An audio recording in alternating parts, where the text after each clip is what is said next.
नमस्कार. मकर संक्रांतीच्या सर्वांना खूप खूप शुभेच्छा. नवीन वर्षाचा पहिला सण म्हणजे मकर संक्रांती. हिंदूच्या प्रमुख सणांपैकी हा एक सण देशभरातील राज्यांमध्ये वेगवेगळ्या प्रकारे साजरा केला जातो. सूर्य जेव्हा राशी परिवर्तन करतो, तेव्हा त्या बदलाला संक्रांती म्हणतात. जानेवारी महिन्यात सूर्य मकर राशीत प्रवेश करेल, त्या दिवसाला मकर संक्रांती म्हणतात. मकर संक्रांतीचे महत्त्व. हिंदू धर्मात मकर संक्रांती सणाला अनन्यसाधारण महत्त्व आहे. धार्मिक मान्यतेनुसार या दिवशी ग्रहांचा राजा सूर्यदेव शनीच्या मकर राशीत प्रवेश करतो आणि या दिवशी सूर्य उत्तरायण असतो. उत्तरायण प्रसंगी सूर्याला अर्घ्य देऊन पूजा केली जाते. मकर संक्रांतीच्या दिवशी तिळाचे दान करणे अत्यंत शुभ मानले जाते. सूर्याने प्रतिपदा तिथी अग्नीला दिली आहे, ज्याचा स्वामी ब्रह्मा आहे.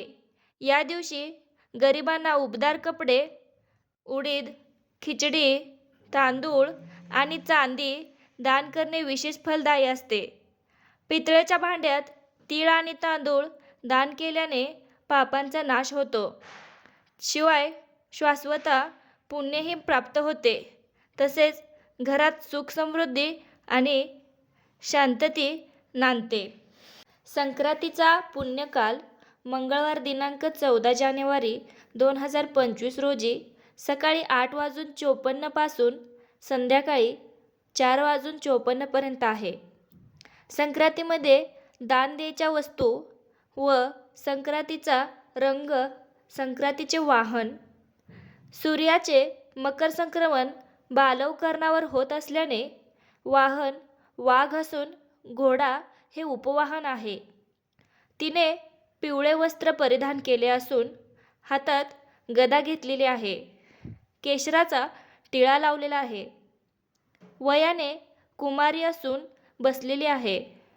वासाकरिता जाईचे फूल घेतलेले आहे. पायस भक्षण करीत आहे. सर्पजाती आहे. भूषणार्थ मोती धारण केले आहेत. वारनाव व नक्षत्र नाव मोहदरी असून सामुदाय मुहूर्त 45 आहेत.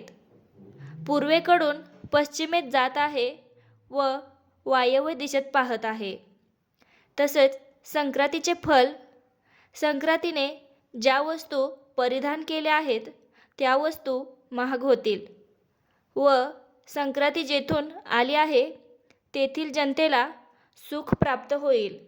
संक्रांतीच्या पर्वकालात दान द्यायच्या ज्या गोष्टी आहेत: नवे भांडे, गाईला घास, अन्न, तिलपात्र, गूळ, तीळ, सोने, भूमी, गाय, वस्त्र, घोडा इत्यादी यथाशक्ती दान द्यावीत.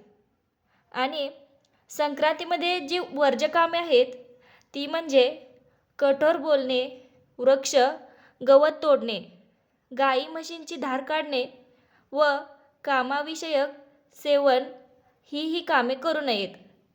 आणि संक्रांती झाल्यानंतर किंक्रांती म्हणजे करीदिन. बुधवारी 15 जानेवारी 2025 रोजी आहे. मकर संक्रांती का साजरी केली जाते व संक्रांतीची सुरुवात कशी झाली ते म्हणजे मकर संक्रांतीच्या दिवशी संक्रांती देवीने संक्रासूर नावाच्या राक्षसाचा वध केला आणि सर्व लोकांना सुखी केले. त्या दिवशी सूर्य मकर राशीत होता म्हणून त्या दिवसाला मकर संक्रांती असे नाव पडले. दुसरी एक कथा अशी आहे की मकर संक्रांतीच्या दिवशी भगवान विष्णूंनी राक्षसांचा वध करून त्यांची मस्तक मंदार पर्वतात पुरले. राक्षसाचा वध केल्यामुळे वाईट आणि नकारात्मकता दूर झाली. म्हणूनच आपण मकर संक्रांतीच्या दिवशी तिळगुळ घ्या आणि गोड बोला असे म्हणतो. मकर संक्रांतीला गंगा, गोदावरी, प्रयाग आदी पवित्र नदीत स्नान करण्याला विशेष महत्त्व आहे. सर्व तीर्थांमध्ये वारंवार स्नान केल्याने जे पुण्य प्राप्त होते तेच पुण्य मकर संक्रांतीच्या दिवशी एकदा गंगासागरात स्नान केल्याने प्राप्त होते.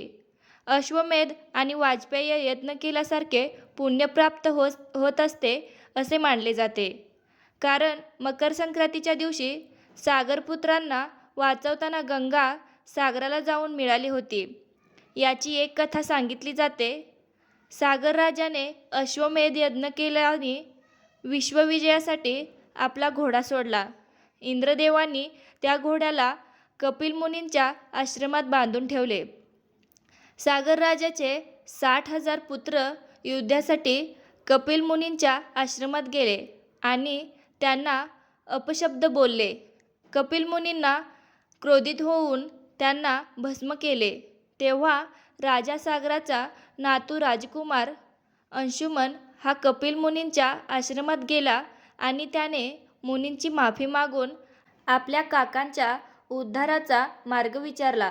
तेव्हा कपिल मुनींनी सांगितले, गंगेला पृथ्वीवर आणावे लागेल. अंशुमनाने कठोर तपश्चर्या केली आणि त्यातच आपले प्राण दिले. आपल्या आजोबांचे तप भगीरथी पुढे घेऊन गेला. हा भगीरथ राजाचा दिलीपचा मुलगा आणि अंशुमनाचा नातू होता.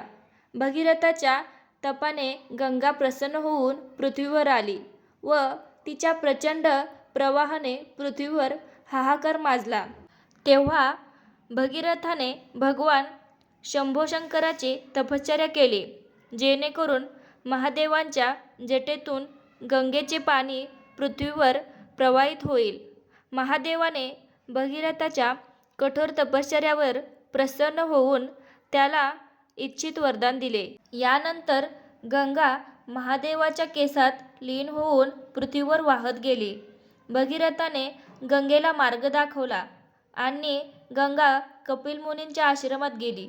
तिथे त्याचे पूर्वज मोक्षाची वाट पाहत होते. भगीरथाच्या पूर्वजांना गंगेच्या पवित्र पाण्याने वाचवले. त्यानंतर गंगा समुद्रात जाऊन मिसळली. ज्या दिवशी गंगा कपिल मुनींच्या आश्रमात पोहोचली तो दिवस मकर संक्रांतीचा दिवस होता. म्हणून मकर संक्रांतीच्या दिवशी गंगेत स्नान केले जाते. म्हणूनच अशा प्रकारे मकर संक्रांती साजरी केली जाते.